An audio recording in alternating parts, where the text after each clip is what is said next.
Nous nous trouvons Erev Shabbat Kitavo, et ce Shabbat est une date particulière puisque c'est Chai Elul. Et Chai Elul, c'est bien que dans le mois d'Elul, il n'y a pas de fête, mais que chaque jour du mois d'Elul a une grande valeur et un grand éclairage puisque c'est donné à chaque juif d'avoir l'occasion de se rapprocher du roi, s'adresser à lui, de lui demander toutes nos demandes, et le roi répond à nos demandes, nous écoute. Mais dans ce mois d'Elul, il y a quand même des moments encore plus élevés, et c'est d'accord, ces jours-là ont été révélés par la Chassidoute. Et donc un des jours les plus hauts du mois d'Elul, c'est le jour de Shabbat qui est donc le 18 Elul. Et donc le 18 Elul, qu'on appelle Chai Elul, c'est le jour anniversaire du rabbi Israël Baal Shem Tov, qui a fondé la Chassidoute, et aussi de son élève, l'Admour Hazaken, qui a fondé la Shitat Chabad. Donc la Baal Shem Tov est né une année qui s'appelle Nachat. En prenant les Rachet et votes de l'année, on arrive sur le mot Nachat. Il faut savoir quand le Baal Shem Tov est né, alors il y avait déjà à cette époque, et c'est une époque qui a commencé depuis le Harizal, où le Harizal il a recommandé, il a permis que chacun pouvait étudier la Kabbalah et le Zohar. Mais à l'époque, il y avait très peu de personnes qui pouvaient s'y atteler. Mais à l'époque du Baal Shem Tov, il y avait beaucoup de tzadikim nistarim, des tzadikim cachés, qui eux étudiaient la Torah, le Pnimiut Torah. Et donc à cette époque, ces tzadikim nistarim, ils travaillaient par le bas, c'est-à-dire ils rencontraient les juifs simples et ils essayaient de les réveiller, de leur apporter du réconfort, du bitachon ba'Hashem. Parce qu'à cette époque, il y avait un mouvement, c'est-à-dire les juifs religieux s'éloignaient des juifs simples. Ils ne voulaient pas prendre contact. Tous les rachamim de l'époque pensaient que les juifs simples, ils n'avaient aucune valeur et donc ils leur transmettaient rien du tout.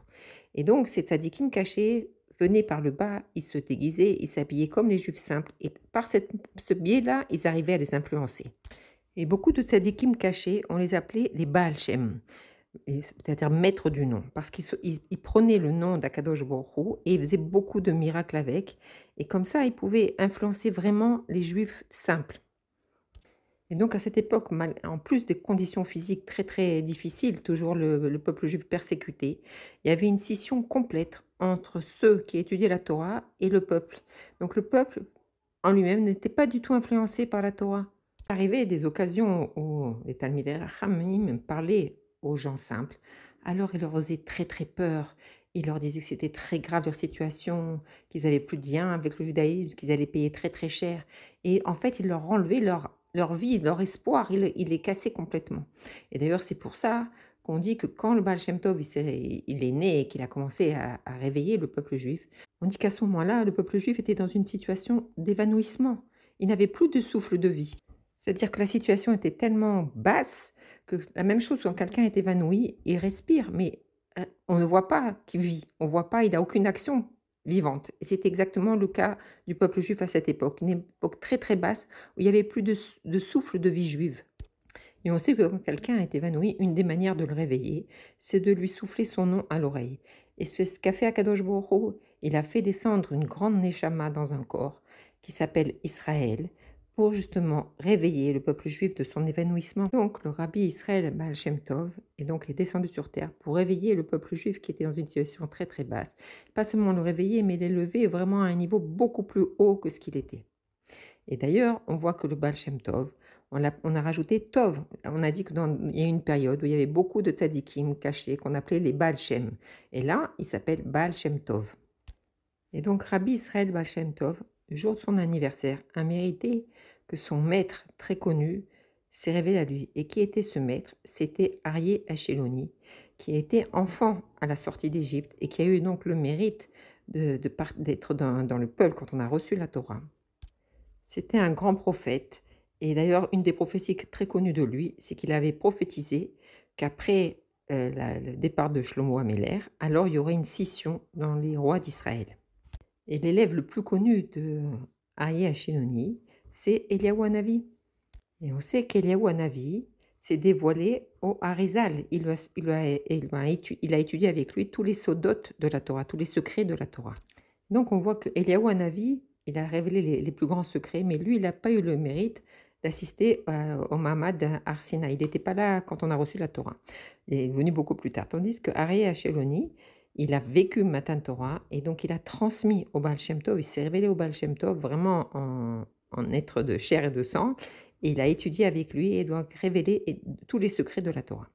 Donc il lui a enseigné pendant plusieurs années, jusqu'à quelques années après, le jour de son anniversaire, il lui a dit qu'il était temps de se révéler. Et donc c'est là qu'a commencé le Baal Shem Tov à révéler toute cette Torah qu'il avait étudiée. Et peu à peu, s'est formé une communauté autour de lui. Bien, il y en a beaucoup qui se sont révoltés, qui se sont opposés à lui, mais il y en a beaucoup qui ont adhéré à cette nouvelle école de pensée, la Chassidoute. Et cette nouvelle façon de servir à Kadosh Baruch Hu, elle est basée essentiellement sur le Havat Israël. Chaque juif doit être aimé, chaque juif est une partie de Dieu, chaque juif, peu importe ce qu'il peut faire, est une partie de Dieu lui-même et on se doit d'aimer chaque juif. Et ça, c'était une vraie révolution, surtout à cette époque. Un peu moins de 50 ans après, est né à l'un de ses chassidim, le Rabbi Baour, est né donc un petit enfant qui allait devenir l'Anour Azaken. Exactement le même jour, le Chai Elul. Et donc le Baal Shem Tov, avec une prophétie, il a annoncé la naissance de cet enfant et il a donné des conseils aux parents pour comment se comporter pendant la grossesse, comment se comporter pour l'éducation des enfants. Et surtout, ce qu'il a voulu, c'est que jamais cet enfant puisse le rencontrer. Il voulait que cet enfant, de lui-même, il trouve les sources de la Chassidoute, qu'il trouve le chemin, ce nouveau chemin qui est la Chassidoute Chabad. Donc l'Anour Zaken, qui s'appelle Shneor, parce que deux lumières, était un Gaon dans le Niglé et un Gaon dans la Chassidoute, dans la Pnimut Torah. Et son maître, le Maggid de Midrash, lui a demandé donc d'écrire le Shulchan Aruch, et plus tard il a écrit le Tanya, le livre de base de la Shitat Chabad. Il était tellement respecté qu'il était le plus jeune de tous les élèves du Maggid de Midrash, et on l'appelait le Rav. Le Baal Shem Tov est né le deuxième jour, c'est-à-dire un lundi. Et donc, qu'est-ce qui s'est passé le deuxième jour quand Dieu il a créé le monde? Il a créé le firmament, il a séparé les eaux d'en haut et les eaux d'en bas. Le Baal Shem Tov, la base des Chidushim qu'il a fait, c'est qu'il a expliqué, et d'ailleurs c'est longuement expliqué dans le Tanya, que Akadosh Baruch Hu, il maintient à chaque instant, il recrée le monde, il recrée, il recrée le monde à chaque instant, que si Akadosh Baruch Hu, il retirait sa parole, que Dieu préserve un seul instant, le monde retournerait au tohu vavohu. Et ça, c'était un grand chidouche, parce qu'à l'époque, on pensait que le monde, il avait été Dieu, il a créé le monde une bonne fois pour toutes. Et c'est tout, tandis que le Baal Shem Tov, il a révélé qu'Akadosh Baruch Hu, il accompagne, il met avec le monde à chaque instant. Et ça, c'est symbolisé par le deuxième jour de la création. L'Anour Azaken, lui, il est né le Chai Elul, un mercredi, le quatrième jour. Et comme le Baal Shem Tov, il a expliqué, qu'est-ce qui s'est passé le quatrième jour? Le quatrième jour, Dieu, il a suspendu dans le ciel les luminaires pour éclairer le monde. Et donc le Baal Shem Tov, il a expliqué que ce jour où est né l'Anour Azaken, c'est le jour où cette nouvelle lumière, elle est descendue dans le monde, une lumière pnimi profonde, et c'est la lumière de la Géoula. Et puisque cette année, Chai Elul tombe Shabbat, donc on va avoir le temps de s'approfondir, d'étudier plus et de se connecter à ce jour tellement grand. On sait aussi que le Rabbi Rayatz, il a expliqué que depuis Chai Elul jusqu'à Rosh Hashanah, il y a 12 jours. Et que donc chaque jour, ils nous permettent de réparer les jours, par exemple le Chai Elul Shabbat, ça sera en correspondance avec le mois de Tishri de l'année dernière. Et donc ce jour-là, on va pouvoir faire le bilan, savoir comment s'est comporté dans le mois de Tishri et préparer le Tishri qui va venir. Ça sera le 19 Elul et ça sera le mois de Cheshvan et ainsi de suite. Et donc pendant tout le mois d'Elul, le juif il fait un Cheshbon Nefesh, un bilan de ce qu'il a fait pendant toute l'année. Mais arrivé à Chai Elul, alors c'est plus précis, on descend sur chaque jour pour bien regarder qu'est-ce qu'on a fait chaque jour. Pendant les jours de Elul, alors on constate si on a bien étudié, la Torah, s'il y a un manque, on va le réparer, dans l'étude de la Torah, dans l'accomplissement des mitzvot et dans la tzedaka. Mais quand on arrive donc par ce Shabbat, on va réfléchir comment s'est comporté dans le mois de Tishri, comment on a fêté les fêtes de Tishri, si on a bien fait notre filote, si on a donné la tzedaka. Qu'est-ce que je peux rajouter pour compléter? Et bien sûr, surtout, se préparer aux nouvelle année et au nouveau Tishri qui va venir. Et donc, ça nous permet de comprendre que quand les jours ils passent comme ça, dans l'année, les jours ils passent, on ne fait pas attention à chaque seconde, à chaque instant. Mais quand on arrive dans ces 12 jours-là et que chaque jour, il représente un mois entier, pas seulement on va réparer ce qui s'est passé dans ce mois-là, mais surtout on va préparer l'année qui vient. Donc le mois de Tishri, on va préparer le Tishri qui vient, le mois de Cheshvan, on va préparer le mois de Cheshvan qui vient. Et donc à nous, on a tout dans les mains à ce moment-là. À nous de ne pas perdre une seule instant, de mettre toute notre attention pour préparer, pour que justement l'année prochaine, on ait une bonne année, bien grasse. Et donc on va réfléchir comment étudier la Torah beaucoup mieux. Et d'Avka, pendant ces 12 jours, on va faire attention d'étudier la Torah plus profondément. La tfila, essayer de le faire mot à mot, de comprendre le sens de la tfila, s'arrêter sur les choses, comprendre que chaque instant, il est important. Et quand on parle de la tzedaka, alors là, c'est totalement différent. La tzedaka, pendant le mois des loups, il n'est pas question de la donner suivant nos possibilités. On doit donner d'une manière large, sans faire de compte.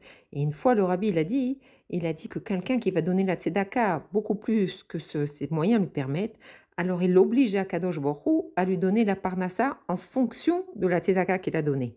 Et là, on voit la profondeur de la pensée juive.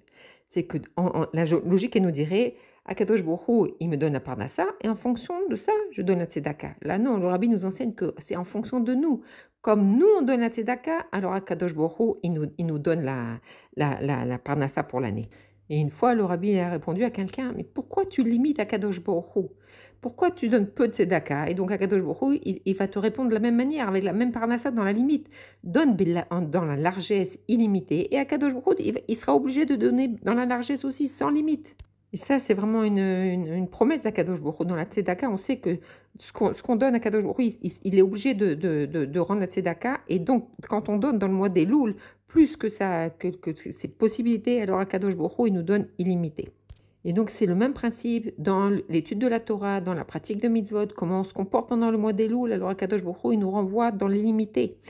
Et l'avoda principale, tout ce qu'on doit faire, c'est dans l'esprit de la tchouva. Alors un juif, il pourrait se dire, s'il fait le bilan de son année, il va voir que dans la tfila, il ne s'est pas comporté comme il fallait, dans l'étude de la Torah, c'était pas le top, dans la tzedaka, et il va se dire, mais en fonction de ça, quelle va être mon année? Et il peut rentrer dans une panique. Et là, Kadosh Baruch Hu, il lui dit, n'aie pas peur, mon fils, parce que tu es bien au-dessus de tout ça. Bien que dans la Torah, je t'ai donné la Torah pour que tu t'en serves pour éliminer le monde et qu'il y a des dynimes, il y a des choses à respecter. Mais toi, juif, tu es mon fils, tu es au-dessus de la Torah. Et là, le Rav Ginsburg explique que on imagine un cas qui ne peut pas se produire, c'est qu'un enfant juif, il décide, pourtant il est d'un bon niveau, il décide, on ne sait pas pourquoi, un vent de folie, qui va, chas shalom, de l'autre côté vers nos ennemis, ou une fille juive qui est tenue en otage là-bas. Alors, qu'est-ce qu'on ferait à ce moment-là? C'est évident qu'on utiliserait toutes nos forces pour les récupérer. Il n'y aurait rien d'autre parce que leur vie, elle est plus importante que tout, plus que la pratique de la Torah. La pratique de la Torah, c'est une dimension beaucoup plus basse. Le juif est le au-dessus de tout ça. Et ça, en vérité, en finesse, c'est quand on fait que Dieu préserve une avéra, alors on passe des forces de la Gdusha dans les forces de l'autre côté. Donc c'est évident qu'on fera tout pour apporter ces juifs-là. Et c'est ça notre vue sur un autre juif. C'est ce qui découle de toute la chassidoute du Baal Shem Tov. C'est de voir un juif, on voit sa pnimiout. Peu importe ce qu'il fait, il est au-dessus de tout. Sa pnimiout, c'est une partie de Dieu, c'est un diamant. Et c'est comme ça qu'on doit regarder chaque juif. On ne doit pas regarder le côté extérieur où le juif, il peut fauter, ou même nous, on peut fauter. C'est ce qui va nous permettre de nous rapprocher d'Akadosh Baruch Hu et de faire une vraie tchouva en comprenant que même si on a fauté, alors c'est moins grave que notre pnimiout. Et Aïkar, c'est de servir Dieu dans la joie. Et non seulement ça, même le corps du juif. On ne parle pas que la neshama, c'est une partie de Dieu et que sur ça, on doit tout faire pour sauver un juif. Mais même sur le corps, puisque comme la Chassidut nous explique que le corps, chaque corps juif, il a été choisi par un Kadosh Baruch Hu. Et donc, il est Kadosh. Et donc, ça veut dire, qu'est-ce que ça veut dire choisi? Ça veut dire qu'il n'y a pas de différence entre un corps juif et un corps d'un non-juif. Mais Akadosh Baruch Hu, il choisit. C'est ça le vrai choix. C'est quand il y a deux choses équivalentes et qu'on choisit la chose. Et pourquoi on l'a choisi? Parce que ça parle à notre pnimiout. Ça réveille en nous quelque chose. Comme quand des fois, on va choisir deux meubles ou quelque chose comme ça. Pourquoi on choisit celui-là ou par rapport à celui-là? Une couleur par rapport à une autre? Parce que ça fait partie de c'est un attrait de notre neshama, de notre pnimiout. Et donc c'est ça, Akadosh Baruch Hu, il a choisi le corps de chaque juif et il a décidé dans ce corps-là de mettre une partie de lui, la neshama. Et donc cette force du choix, c'est quelque chose de très, très fort. C'est la même chose, par exemple, quand il y a un chidour, un garçon et une fille, pourquoi ils se choisissent comme ça? Il y a plus que la raison, il y a quelque chose de très profond. Et donc c'est sur ce choix-là qu'on parle. Et donc c'est pour ça qu'on dit que le lien qu'Akadosh Baruch Hu, il a avec le corps de chaque juif, il est beaucoup plus fort que le lien avec la Neshama. Parce que c'est le choix. La Neshama, c'est une partie de lui. Donc c'est pas un choix. Tandis que le choix, c'est une force très, très puissante dans ce monde-là. Donc de là, on comprend que même si un juif il se comporte mal, qu'est-ce qu'il y a derrière lui? Il y a un juif pur, sa neshama elle est pure et le corps il est choisi. Ses actions, c'est comme une habitude, c'est comme une action, mais c'est extérieur à lui. Son intérieur, il est pur. Et là intervient mon choix à moi, cette force de choisir.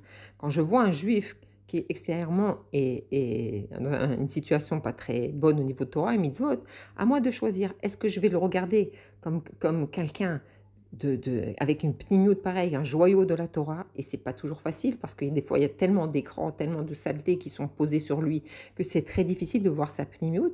Ou chas v'shalom, je vais le repousser en disant celui-là il vaut rien du tout.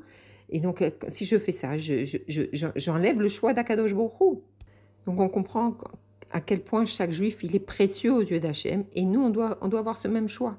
Mais d'un autre côté, on comprend aussi que si le juif qu'on a regardé, qu'on arrive à trouver le tov qui est en lui, alors on doit le faire aussi ce travail envers nous, que malgré tout ce qu'on a pu faire, on est quand même unis avec Akadosh Baruch Hu, on est au-dessus de tout ça. Et si on peut faire un jeu de mots, c'est quand un juif il va regarder le Israël qui a en lui cet niveau de Neshama, alors il va avoir une nachat comme l'année de naissance du Baal Shem Tov. Et donc chacun de nous, on doit essayer, et Dafka c'est l'occasion en 18 Elul, de faire naître ce Israël qui est en moi. Et comment je sais qu'il est né?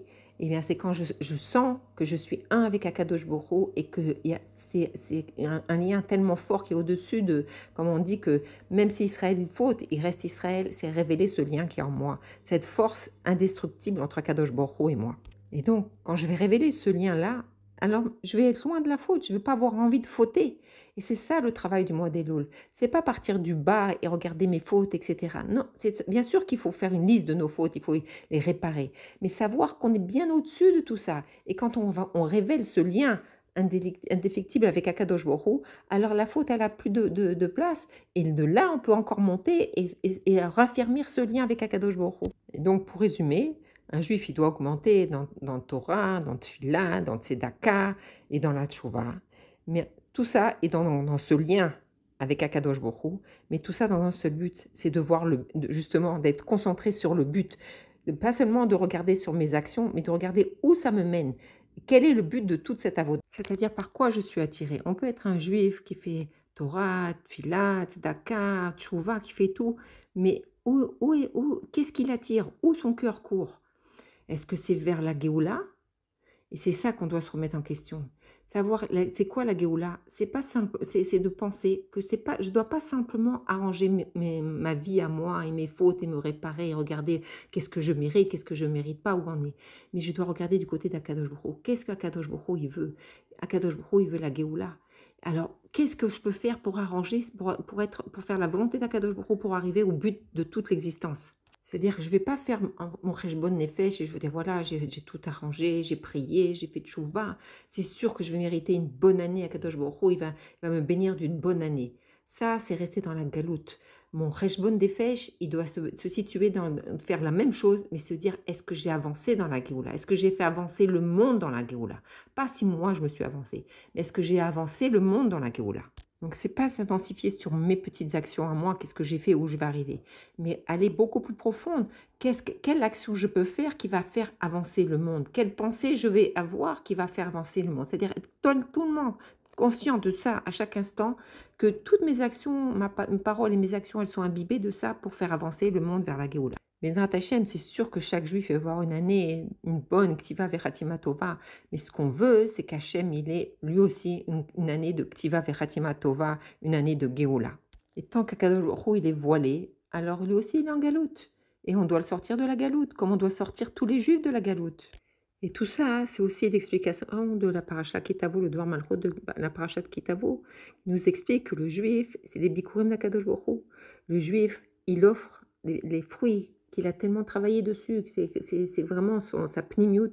Une fois qu'ils ont grossi, il va les amener au Beth Amikdash dans un beau panier soigné, et cetera. Il les amène dans le Beth Amikdash et là-bas, ils vont rester dans le Beth Amikdash. Et c'est comme ça qu'un juif, il doit se considérer être tout le temps dans le Beth Amikdash, tout le temps uni avec Akadosh Baruch Hu et être le but du monde. Et donc, chaque action qu'il va faire, elle va être imprégnée de cette connaissance qu'il est au-dessus du monde et qu'il est le but du monde et qu'il a une importance et que chaque petite chose qu'elle fait, elle a une importance fondamentale.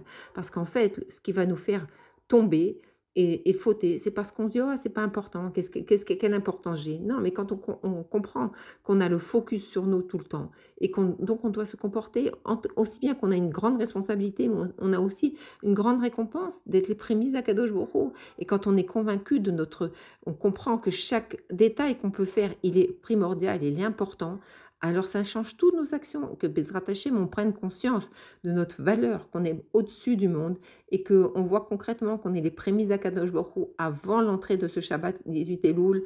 Et donc, Tiva Vechatima Tova, Shabbat Shalom, Chag Sameach.